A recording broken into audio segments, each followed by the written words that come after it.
அத்தியாயம் 139. மரண தேவதை கையேர் பாகம் 2. ஆனால் எதிராளி இப்ப சரண்டர் ஆனதால யாங் வென்ஷாவோ தன் தாக்குதலை தொடர முடியல. இவ்வளவு கஷ்டப்பட்டு ஜெயிச்சும் தன் துணை விலங்கை அழைக்கலையேன்னு அவனுக்கு ஒரே வருத்தம். இனி இந்த போட்டியில எப்பவும் கர்வமா இருக்க மாட்டேன், கட்டாயம் என் துணை விலங்கை கூப்பிட்டு முழு பலத்தோட சண்டை போடுவேன் நு யாங் வென்ஷாவோ மனசுல சங்கல்பம் செஞ்சுகிட்டான். தன் உடம்புல இருந்த கருகிய அடையாளங்களை பார்த்ததும் ஹான் யூ நடந்துகிட்ட மாதிரி தானும் நடந்துகிட்டோம்னு அவருக்கு புரிஞ்சுது. Yang Wenshao vs Bai Xiaomo. வெற்றியாளர் யாங் வென்ஷாவோ. அவர் டாப் 8க்கு போயிட்டார். ரெஃப்ரியோட அறிவிப்போட இந்த முதல் போட்டி முடிஞ்சுது. பை சியாவோமோங்கிற அந்த பெண் சம்மனர் தோத்தாலும் அவளோட தந்திரமான சண்டை முறை எல்லாருக்கும் ஆச்சரியத்தை கொடுத்துச்சு. யாரு கொஞ்சம் உன்னிப்பா கவனிச்சாலும் பை சியாவோமோவோட சம்மன்களுக்கு சூப்பரான கட்டுப்படுத்தும் சக்தி இருக்குன்னு ஈஸியா கண்டுபிடிச்சுடலாம். அவளை ஒரு டீம் மெம்பரா கிடைச்சா, குரூப் சண்டையா இருந்தாலும் சரி, டூயலா இருந்தாலும் சரி, அவ ஒரு நல்ல மெம்பரா இருப்பா. அதோட முக்கியமா அவ 4வது படிநிலையில தான் இருக்கா. 5வது படிநிலையில இருக்க யாங் வென்ஷாவோவை இவ்வளவு கஷ்டப்படுத்தினதுல இருந்து அவ 5வது படிநிலையை அடைஞ்சா எவ்வளவு பயங்கரமா இருப்பான்னு யூகிக்கிறது கஷ்டமில்ல. இது டாப் 8 போட்டியோட முதல் மேட்ச் தான். ஆனா எல்லாருக்கும் செம்ம ஷாக். இந்த ரிசல்ட்டை ஏத்துக்க முடியாம இருந்த மத்த போட்டியாளர்களோட கோவம் கொஞ்சம் குறைஞ்சுது. ஆனா அடுத்த போட்டி அவங்களை கொஞ்சம் ஏமாற்றமடைய வச்சுது. 2வது போட்டி வரவேண்டியவங்க லீ சின்னும் லாங் ஹாவோ சென்னும் அக்காவும் தம்பியும். மேடைக்கு வராமலேயே லீ சின் ரெஃப்ரி கிட்ட தான் விட்டு கொடுப்பதா சொல்லிட்டா. டாப் 16ல இருக்க பலசாலிகள் மத்தியில இப்படி விட்டு கொடுக்கறது ரொம்ப அரிதான விஷயம். ஏன்னா இந்த ஸ்டேஜ் வரைக்கும் வர்றதே ரொம்ப கஷ்டம். ஒவ்வொரு அடி எடுத்து வைக்கிறதும் அவங்க வருங்கால டீமான் வேட்டை ஸ்குவாட்ல அவங்களோட நிலையை ரொம்ப உயர்த்தும். ஆனாலும் ஒருத்தரோட பலம் எதிராளிக்கு கொஞ்சம் கூட ஈடாகாதப்போ அவங்க பொதுவா எல்லாத்தையும் பணயம் வச்சு எதிராளியை ஜெயிக்க முயற்சிப்பாங்க. ஆனா இந்த போட்டிகள் விட்டுக்கொடுக்கறதுக்கு தடை இல்ல. அதனால ரெஃப்ரி லாங் ஹாவோ சென்னை வெற்றியாளரா அறிவிச்சு அவனை டாப் 8க்கு போகவிட்டாரு. லீ சின்னோட விட்டுக்கொடுக்கற முடிவை பத்தி மேடையில இருந்த ஹான் சியான் ரொம்ப திருப்தி அடைஞ்சாரு. குறைஞ்சது லாங் ஹாவோ சென்னோட சக்தியை குறைக்கல. அடுத்த மேட்சுகள் முன்னாடி மாதிரி தினமும் நடக்க போகுது. அதனால முந்தின நாள் ரொம்ப அதிகமா சக்தியை செலவழிச்சா அது வரப்போற மேட்சுகள்ல கண்டிப்பா கெட்ட விளைவுகளை ஏற்படுத்தும். லீ சின் விட்டுக்கொடுத்தது இந்த நாளோட போட்டியோட அற்புதமான அம்சத்தை கெடுக்கல. அடுத்த 4 போட்டிகளும் அருமையாகவும் வித்தியாசமாகவும் இருந்துச்சு. இறுதி நிமிஷம் வரைக்கும் யாருமே அவசரப்பட்டு விட்டுக்கொடுக்கல. அதனால ஜெயிச்சவங்க அதுக்கு ஒரு விலை கொடுக்க வேண்டியதாச்சு. ஏன்னா இந்த நிலை வரைக்கும் வந்திருக்க இந்த போட்டியாளர்களோட பலத்துக்குள்ள வித்தியாசம் ரொம்ப அதிகமா இருக்க முடியாது. கையேர் இப்ப உன் முறை போல நு லாங் ஹாவோசென் பதட்டத்தோட கையேரோட சின்ன கையை பிடிச்சான். கையேர் மெதுவா தலையாட்டி அமைதியா எனக்கு ஒன்னும் ஆகாதுன்னு சொன்னா. லாங் ஹாவோசென் அவளோட மேடை வரைக்கும் போகணும்னு நினைச்சான். ஆனா கையேர் ஒத்துக்கல. அவ தன் மூங்கில் கம்பை புடிச்சுக்கிட்டு தனியா ஸ்டேஜ் நோக்கி போனா. கையேங்கிற அந்த கண் தெரியாத பொண்ணு வந்ததை பார்த்ததும் மத்த போட்டியாளர்கள் பலவிதமா ரியாக்ட் பண்ணாங்க. அவங்க 2 வகையா பிரிஞ்சாங்க. முதல் வகை இயல்பா ரொம்ப சந்தேகப்பட்டவங்க, ஒரு கண் தெரியாத பொண்ணு எப்படி டாப் 16க்கு வர முடியும். மத்தவங்க பதட்டத்தோடவும் உற்சாகத்தோடவும் இருந்தாங்க.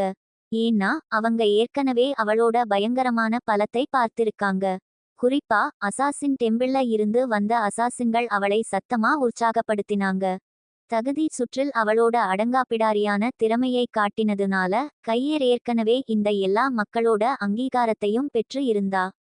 மேடைக்கு ஒரு நிதானமான வேகத்துல நடந்து வந்த கையேர் மெதுவா வந்து சேர்ந்தா. அவளோட எதிராளி ஏற்கனவே போட்டியில அவளை பார்த்திராத ஒருத்தன். அதனால அவளை பார்த்து சந்தேகத்தோடவும் புரியாத மாதிரியும் பார்த்தான். இந்த பொண்ணு அசாசின் டெம்பிளை சேர்ந்தவளா? கையேரோட எதிராளி ஒரு 20 வயசு மதிக்கத்தக்க இளைஞன்.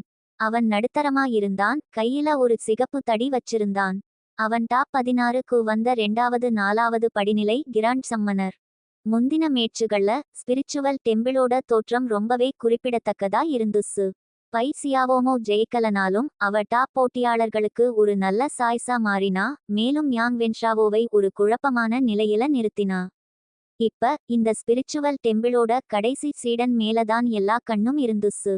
அசாசின் டெம்பிள்ல இருந்து கையேர் ஸ்பிரிச்சுவல் டெம்பிள்ல இருந்து ஃபாங் ஜூவோட சண்டையிடுவா. அவங்க வொகேஷன்ஸ் வேறங்கிறதுனால 2 பேரும் 40 மீட்டர் தூரத்துல இருந்து ஆரம்பிப்பாங்க. 4 தூண்கள் தரையில உயர்த்தப்படும். 2 பேரும் தயாரா இருங்க. ரெஃப்ரியோட இந்த அறிவிப்போட 4 பெரிய தூண்கள் மெதுவா தரையில இருந்து மேல வந்துச்சு. கையேறும் சம்மனர் ஃபாங் ஜூவும் அமைதியா 40 மீட்டர் தூரத்துக்கு பின்னாடி போனாங்க. பதட்டத்துல லாங் ஹாவோசென்னை யாராலையும் மிஞ்ச முடியாது.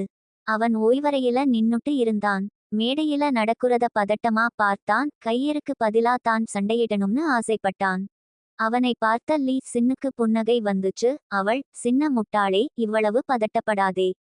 ரிலாக்ஸா இரு, அவளுக்கு ஒன்னும் ஆகாது. நான் பார்த்த வரைக்கும் கையேரோட பலம் ரொம்ப பயங்கரமானது. நீ கூட அவளை ஜெயிக்க முடியாதுன்னு பயப்படுறேன். பொறுத்திருந்து பாரு. சரி, நு லாங் ஹாவோசென் பதிலளிச்சான். ஆனா உண்மையில அவன் லீ சின்னோட வார்த்தைகளை காதுலையே வாங்கல. அவ மேல இருந்த கவலையில முழு குழப்பத்துல இருந்தான். மத்தவங்க என்ன சொன்னாலும் அவனோட மனசுல இருந்த பதட்டம் துளியும் குறையல.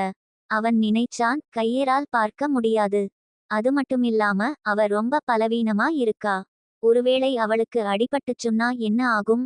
நு யோசிச்சான். கையேருக்கு எதிராளியால ஏதாவது அடிபட்டுச்சுன்னா போட்டியின் விதிமுறைகளுக்கு எதிரா இருந்தாலும் உடனே அவ பக்கத்துக்கு ஓடிப்போய் அவளுக்கு சிகிச்சை அளிக்க லாங் ஹாவோசென் மனசுல உறுதி செஞ்சுகிட்டான். அமைதியா அவன் ஏற்கனவே ஒரு புனித கவசம் தயாரிக்க ஆரம்பிச்சான். போட்டி ஆரம்பம். ரெஃப்ரியோட இந்த சத்தத்தோட டாப் 8 போட்டிகள்ல 7வது போட்டி அதிகாரப்பூர்வமா ஆரம்பிச்சுது. ஃபாங் ஜூ கையேரை சண்டையில பார்த்ததில்லைனாலும் அவளுக்கு கண் தெரியாததுனால துளியும் குறைவா மதிப்பிடல. அவன் 4வது படிநிலையை அடைஞ்சது வெறும் பலத்தினால் மட்டும் இல்ல, அது அவ்வளவு சிம்பிளா இருக்க முடியாது. அவன் உறுதியானவனாகவும் விடாமுயற்சி உள்ளவனாகவும் கவனமானவனாகவும் இருந்தான்.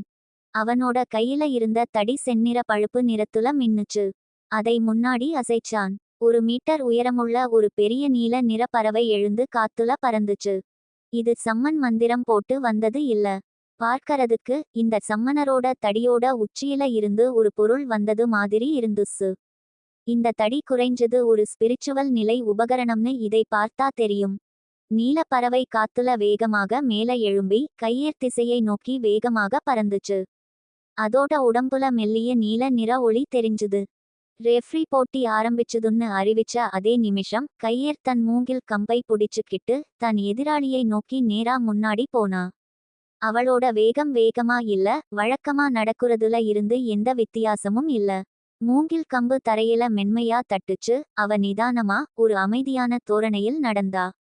ஒரு சாதாரண கண் தெரியாத பொண்ணு வாக்கிங் போற மாதிரி கிட்டத்தட்ட தெரிஞ்சுச்சு. தரையில மூங்கில் கம்பு எந்த சத்தமும் போடல. அது போன இடத்துல ஒரு சிம்பிள் அடையாளத்தை மட்டும் விட்டுட்டு போச்சு. ஃபாங் ஜூ அந்த நீல பறவையை வரவழைச்சதும் உடனே அவனோட அடுத்த மந்திரத்தை வேகமா உச்சரிக்க ஆரம்பிச்சான். சம்மனர்களோட மந்திரங்களுக்கும் மந்திரவாதிகளோட மந்திரங்களுக்கும் ஒரே வித்தியாசம் என்னன்னா, சம்மனர்களோட மந்திரங்கள் அடிக்கடி வேகமா உச்சரிக்கப்படும். ஏன்னா அவங்களோட மந்திரங்கள் அதிர்வெண்ணை அடிப்படையா கொண்டவை. மந்திரவாதிகளோட மந்திரங்கள் தாளத்தை அடிப்படையா கொண்டவை. ஒரு மந்தமான வீரியமான குரல் ஆவலோட உச்சரிக்கப்பட்டுச்சு. அவனோட சிகப்பு தடியில இருந்த ஒளி பிரகாசமாகி அதுல இருந்து பயங்கரமான ஒளி தொடர்ந்து பரவிச்சு. கையேர் 10 அடி எடுத்து வச்சதுமே அந்த நீல பறவை ஏற்கனவே அவளோட தலைக்கு மேல வந்துருச்சு. கையேர் திசையை நோக்கி வேகமாக வந்து அது கீழ குதிச்சு 2 சிறகுகளையும் விரிச்சு காதை பிளக்கும் சத்தம் போட்டு 1 மீட்டர் அகலமுள்ள காற்று கத்திகளை கையேரை நோக்கி நேரா வீசுச்சு. கையேரோட முன்னாடி நடக்குற வேகம் துளியும் மாறல. முன்னாடி மாதிரி நிதானமா நடந்தா. லாங் ஹாவோசென் சத்தமா அழற அளவுக்கு வந்துட்டான். அவன் கண்ணுக்கு இந்த 2 காற்று கத்திகள் ஒரு நொடிக்கு அப்புறம் கையேரோட உடம்பை தாக்கப் போகுது. அப்போ ஒரு வினோதமான சூழ்நிலை நடந்துச்சு. கையேர் ஒண்ணுமே செய்யாத மாதிரி தெரிஞ்சுச்சு. ஆனா இந்த கணத்துல அவளோட உடம்பு ஒரு மங்கலா மாறிச்சு. உடனே அந்த 2 காற்று கத்திகள் அவளோட உடம்பை ரொம்ப இயல்பா கடந்து அவளுக்கு பின்னாடி தரையை புப்பு நு சத்தத்தோட அடிச்சு 4 குழிகளை விட்டுட்டு போச்சு. அதே கணத்துல கையேரோட கையில இருந்த மூங்கில் கம்பு மேல உயர்த்தி ஒரு மின்னல் மாதிரி ஒரு நொடியில ரொம்ப குளிர்ச்சியான தீவிரமான கொலை நோக்கத்தை வெளிப்படுத்துச்சு. அந்த நீல பறவை ரொம்ப சின்னது. கையரோட செயலுக்கு அப்புறம் ஒரு கணத்துல அது ஏற்கனவே ஆபத்தை உணர்ந்து வேகமா சிறகுகளை அடிச்சு ஒரு புத்திசாலித்தனமான தந்திரமான அசைவை செஞ்சுச்சு. ஆனா கையரோட கம்பில இருந்து 3 ஒளிக்கதிர்கள் வெளியே வந்துச்சு. ஒவ்வொன்னும் 10 மீட்டர் நீளத்துக்கு நீண்டுச்சு. பு மூங்கில் கம்பு தரையில தட்டுச்சு. கையேர் முன்னாடி மாதிரி நிதானமா நடந்துட்டே இருந்தா. ஒவ்வொரு அடியிலையும் அவளுக்கும் அந்த சம்மனருக்கும் இடையிலான தூரத்தை குறைச்சுட்டு இருந்தா. அவ மூச்சுல துளியும் மாற்றம் இல்ல. அந்த நீல பறவை தாக்குதல் தொடுத்தாலும் இப்பதான் நடந்தது எல்லாம் ஒரு மாயை மாதிரி இருந்துச்சு. ஆனா அது உண்மையிலேயே ஒரு மாயையா? அந்த நீல பறவையோட ரத்தம் சொட்டுச்சு.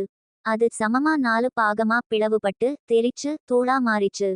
கையேர் இப்பதான் தன் நீல கம்பை உயர்த்தியபோது அவளோட தாக்குதலை துளியும் தவிர்க்க முடியல. காற்று கத்தியால இப்பதான் அடிபட்ட கையரை பார்த்த லாங் ஹாவோசன் ஆச்சரியத்தோட கத்தினான். அவனோட தொண்டையில இருந்து ஒரு அலறல் வந்துச்சு. கையேரிலிருந்து சுமார் 20 மீட்டர் தூரத்துல பிரிஞ்சு இருந்த ஃபாங் ஜூ இன்னும் வேகமா மந்திரம் உச்சரிச்சுட்டு இருந்தான். ஒரு நொடியில அவனோட கருவிழிகள் ஊசியின் அளவு சுருங்கிச்சு. இந்த காட்சியை பார்த்த ஆச்சரியத்துல அவனோட வேகமான மந்திரம் கிட்டத்தட்ட உடைஞ்சு போச்சு.